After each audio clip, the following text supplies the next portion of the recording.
experience, skill and support at my disposal to help make Northern Ireland a better place and to secure our position within the United Kingdom. That remains this party's core focus. This commitment was the basis upon which we re-entered the executive in early 2020 and have participated in the political institutions since then. To date, this commitment has not been honoured by the UK government. And of course, the commitment to which I refer is in the New Decade New Approach Agreement.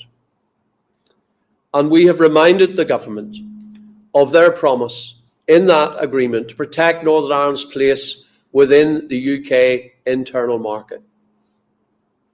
We are clear that the protocol represents an existential threat to the Union and to the future of Northern Ireland within the United Kingdom.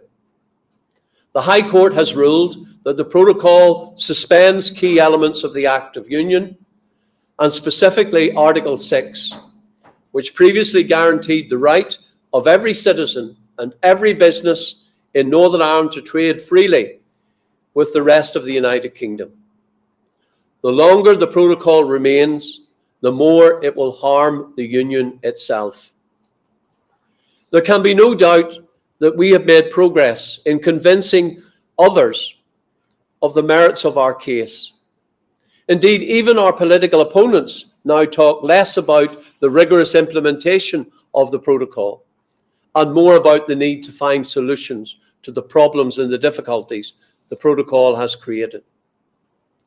Having previously said that the protocol could not be altered, even the European Union has returned to the negotiating table and published proposals of its own. We have made progress in focusing minds on this and on the difficulties that this protocol is causing for Northern Ireland. And I am convinced it is only through our determination that the European Union in particular and the UK government are back at the negotiating table. The government now accepts the harm that the protocol is doing and appears to accept that not only is change required, but that it must be secured if the gains made as a result of recent political progress are not to be squandered. However, every day that Northern Ireland is subjected to some new protocol problem that bedevils a business, a customer, a sector of the population as a whole is a day too long, in my opinion.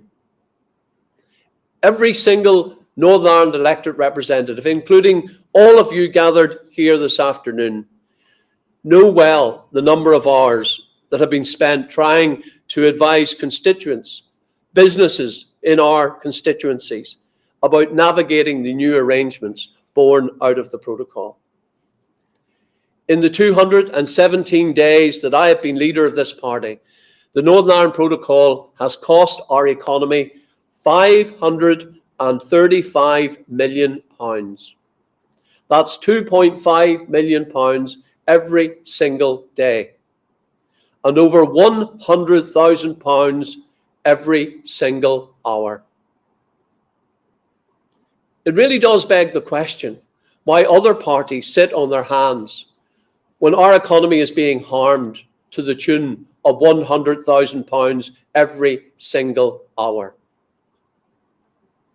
Independent reports have concluded that the protocol does not deliver the best of both worlds. Beyond costing our economy a significant amount of money, it has driven up haulage costs between Great Britain and Northern Ireland by 27% in the last year alone.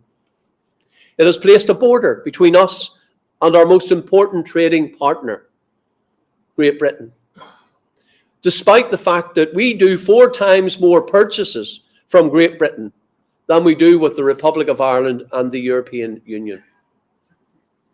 This is economic madness. And the protocol has also jeopardized our medicine supply in the middle of a health pandemic. Our Department of Health was able to point to hundreds of medicines where the supply chains may well have dried up if it hadn't been for the government taking emergency action.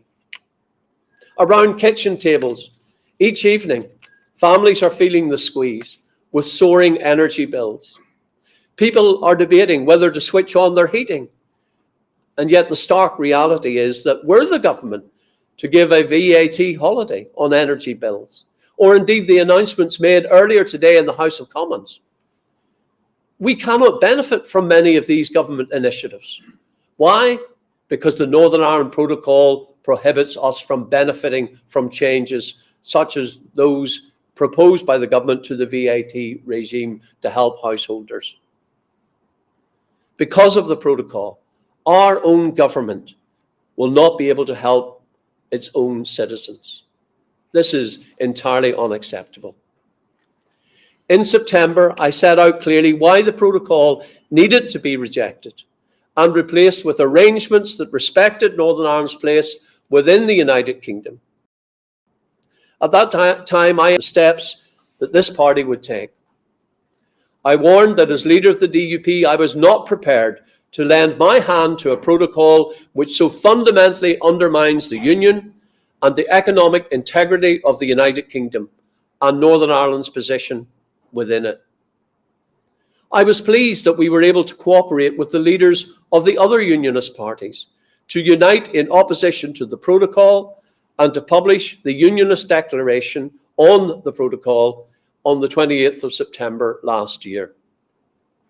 Over the last number of months, some have urged us to act in this way or that and to move with haste. Some have urged no action at all. But this party has worked to its strategic plan, whilst allowing time and space for the negotiations to take place between the government and the European Union. The government knows that the protocol does not enjoy the support of the Unionist community. And Brussels can be in no doubt that the protocol has cast its long shadow over Northern Ireland's political arrangements at Stormont. The European Union told us that the protocol and its main purpose was to protect the political institutions, to protect political stability in Northern Ireland. It has had the opposite effect. It has destabilised the politics of Northern Ireland. It has upset the very delicate constitutional balance at the heart of our political arrangements. It has been a long established norm that arrangements and agreements can only flourish when they are supported by both Unionists and Nationalists. Indeed, one of the most disturbing characteristics of this period is the total disregard of this principle by Brussels, by Dublin, and the protocol cheerleaders here in Northern Ireland. It's as if Unionists are to be seen, but not heard. I think now is the moment when we say enough. We've had enough of being told we must stand by previous agreements, yet the same people who tell us this have destroyed a core pillar at the heart of the Belfast Agreement, the need for cross-community support. We've had enough of Sinn Féin, the SDLP and the Alliance Party seeking the rigorous implementation of a protocol which we know is a bad deal for Northern Ireland. We've had enough of governments talking about power sharing, but ignoring the fact that every elected Unionist in Northern Ireland rejects the Irish Sea border. We have also had enough of Sinn Féin preaching equality, yet the Sinn Féin Culture Minister won't provide funding to mark Her Majesty the Queen's forthcoming Platinum Jubilee. Her Majesty, the longest reigning monarch in our history, and we can't get funding to mark this historic occasion. And Sinn Féin call this fairness and equality. We've also had enough of Sinn Féin lecturing us about respect. Yet we have a Sinn Féin finance minister who won't even allow us to plant a rose bush in the grounds of Stormont to mark 100 years of Northern Ireland's centenary. If we are to move to the next stage of building a shared future, then humiliation of one side by the other is not the answer. We will not achieve reconciliation through retribution. Therefore, now is the moment to repair our politics, to reset relations, and to restore fairness for all. Now is the moment to send the clear signal that we want Stormont free from the long shadows of the protocol. The Irish Sea border must go. For all our citizens, we ask for nothing more than arrangements that fully respect Northern Ireland's place as a constituent and integral part of the United Kingdom. Some people have said that the EU has already demonstrated pragmatism by agreeing solutions on issues like second-hand cars and steel products. But we can and we must do better than that. We can do better than saddle future generations with a whack-a-mole politics between London and Brussels. A situation where every time we discover another supply chain problem, it takes months to find a solution. That is not the way to economic stability in Northern Ireland. Such a reactionary approach does not give us a foundation to build that stability here. It does the opposite. There is a better way forward, a way that can truly deliver the best of both worlds, where goods destined to stay in Northern Ireland as part of the United Kingdom are not checked upon arrival in Northern Ireland. We have previously outlined how we appreciated the need of the European Union to protect the integrity of its single market borders. And we believe there are solutions if the practical will is there. But we are also clear that those solutions must respect the economic and political integrity of the United Kingdom. From the outset, unionism has been reasonable, and we have been patient. When Brussels and London told us they needed space to reach an agreed outcome, we gave them space. We wanted to be reasonable rather than reactionary.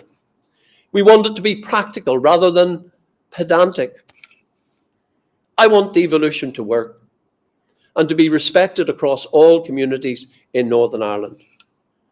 But for it to work, unionists as well as must be respected. We want a devolved government that delivers for everyone in Northern Ireland and that can build on stable foundations. These institutions only have value if they enjoy the confidence and support of the people they were established to serve. They only have meaning if they are delivering fairly for all our people, based on the principles of equality and mutual respect on which they were founded. It's time to restore fairness. Lord Trimble, one of the key authors of the Belfast Agreement, said the following: "The Northern Ireland Protocol has not only subverted the main safeguards within the Belfast Agreement, causing civic unrest and political uncertainty, it is also damaging the Northern Ireland economy, disrupting supply chains, inflating prices, and diverting trade from our main market in Great Britain. For many who don't live here in Northern Ireland, this place is a subject. But for we who live here, Northern Ireland is our home. And because of that, we care passionately about doing all we can to make Northern Ireland a success. As we set out on the first year of our next centenary, I want to work with others to build a better Northern Ireland for everyone. And I have spent most of my public life working for peace and stability in Northern Ireland, as have many in this room. We've been involved in what seems like an endless cycle of talks, negotiations, and processes. The ultimate goal, political relationships that work for everyone, and to give our people who live here control over their own affairs. Do we have that under the protocol, where laws are made in Brussels over which we have no say? Respecting difference and securing consensus became part of the political language in Northern Ireland, Where is that consensus now when it comes to the protocol? We often hear the late John Hume lauded as the father of the peace process. And even John Hume, who was a great believer in the European project, preached the politics of consensus as the only way to build the kind of shared future for Northern Ireland. I don't hear much of that consensus these days, when the views and concerns of unionists on this protocol are completely ignored. Respecting difference and securing consensus has to be the way forward. Yet the protocol shreds all of that work. If this Irish Sea border is left in place, then the divergence between Northern Ireland and the rest of the United Kingdom will grow, and without a single vote cast, the protocol will have reoriented our supply chains and our economy away from our fellow UK neighbours in Great Britain. Laws will be made and implemented that impact every single citizen in Northern Ireland, but without any local representative having shaped them or voted upon them. Is this democracy? There comes a moment when we have to take tough decisions if we are to build for the future, and such a moment has arrived. Despite the sometimes positive noises, the talks on the protocol have thus far failed to come to a conclusion. Not because of a lack of time, but rather because minds do not seem to be focused on really fixing our problems. Without resolute action on our part, these talks could drift on for many further months, even years. That is bad for Northern Ireland. The instability and the uncertainty that this creates is bad for everyone in Northern Ireland. The Prime Minister told me at the Conservative Party conference last October there would be a short, sharp negotiating process lasting 3 weeks. 3 months later, no progress has been made. I think we've been patient. I think we've allowed time for progress to be made. And I believe that the UK government in particular has a responsibility to deliver its commitment set out in the New Decade, New Approach agreement to ensure that Northern Ireland remains an integral part of the United Kingdom internal market. That's the basis on which we re-entered power sharing and the political institutions back at the beginning of 2020. That promise, that commitment from the UK government. And yet, whilst they call on parties to respect the agreement and to deliver on our part, they have failed to deliver on their commitment to respect and restore our place within the UK internal market. We have sought to have discussions with other parties in the executive on the legality of the checks being carried out at our ports. Last week, our Minister Edwin Poots brought a paper to the executive. Sinn Féin blocked that paper, would not allow any discussion on matters that are fundamentally important to the people of Northern Ireland. We are told the executive is the place to deal with these things, and yet Sinn Féin will not allow the DUP and a DUP minister with responsibility for these matters to table a paper for discussion at the executive.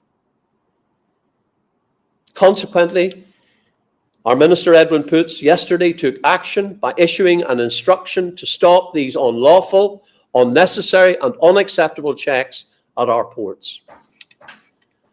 Having already withdrawn my ministers from the North-South Ministerial Council, I warned back in September that in the absence of decisive action to restore Northern Ireland's place in the UK internal market, we would take further decisive action.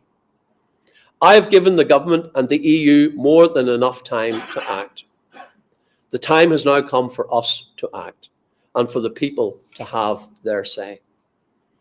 Consequently, the First Minister, Paul Givan, MLA, has this afternoon tendered his resignation to the Speaker of the Northern Ireland Assembly.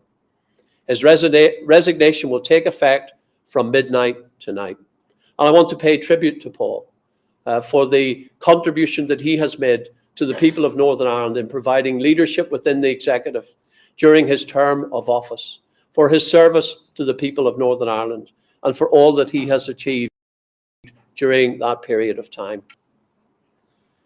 Other DUP ministers will remain in post in advance of the forthcoming election. And we will work to ensure, where possible, legislation is able to continue through the Assembly prior to any dissolution date set by the Secretary of State. I'm glad that the freedom and liberty we enjoy as servants of the people enables us to take our case to the people of Northern Ireland. I believe it is time for the people of Northern Ireland to have their say. I'm a Democrat. I believe in the will of the people, and I look forward to presenting our case to the people in every county, in every town and every village across Northern Ireland. In doing so, we make it clear that unless the protocol is replaced by arrangements that restore Northern Ireland's place within the United Kingdom, we will not give our consent to consigning Northern Ireland to second best. We want to make Northern Ireland work, and we want to see everyone succeed and to realise their potential. We want to rebuild our economy and our society after the pandemic. We want to invest more in our health service, coupled with much needed reform, so that we can properly tackle our hospital waiting lists. We want to help skill up and equip our young people for the future and help hard-pressed families with childcare.